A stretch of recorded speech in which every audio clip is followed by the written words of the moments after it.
আমরা যদি সিরিয়াল এক্সিকিউশনের একটা এক্সাম্পল দেখি, এখানে T2 আগে স্টার্ট হয়েছে, দেন T2 যখন শেষ হয়েছে তখন তারপরে হলো T1 স্টার্ট হয়েছে।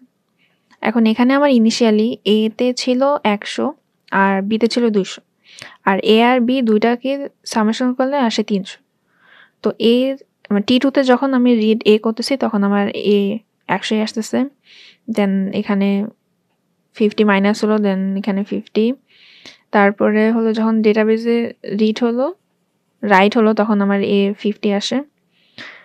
এরপরে এটা কিন্তু আমার আপডেটেড এর ভ্যালু।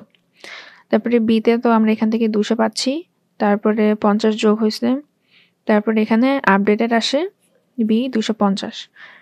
T1 এর কাজ শেষ, T2 এর কাজ শেষ, এখন আমার T1 স্টার্ট। তাহলে T1 এ আমি যখন রিড করব আমার কিন্তু এই আপডেটেড এর ভ্যালুটাই এখানে আসবে।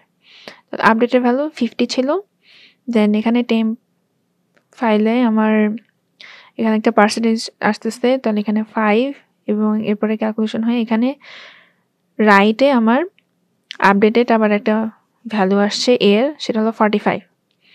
দেন আবার সেমভাবে বি এর যদি করি, তারপরে আসে আমার বি এর আপডেটেড ভ্যালু বি 255। তারপরে ফাইনালি আমি যখন করতেছি এর আসে আপডেটেড লাস্ট আসে 45 আর বি এর আসে 255। এই দুটো যদি যোগ করি তাহলে আমার 300 আসে, যেটা আমার ইনিশিয়ালি যখন ছিল সেটা সমান। এখন এটার রেজাল্ট যেহেতু মিলে গেছে টোটালটা, তার মানে আমার এটা কনসিস্টেন্ট ছিল।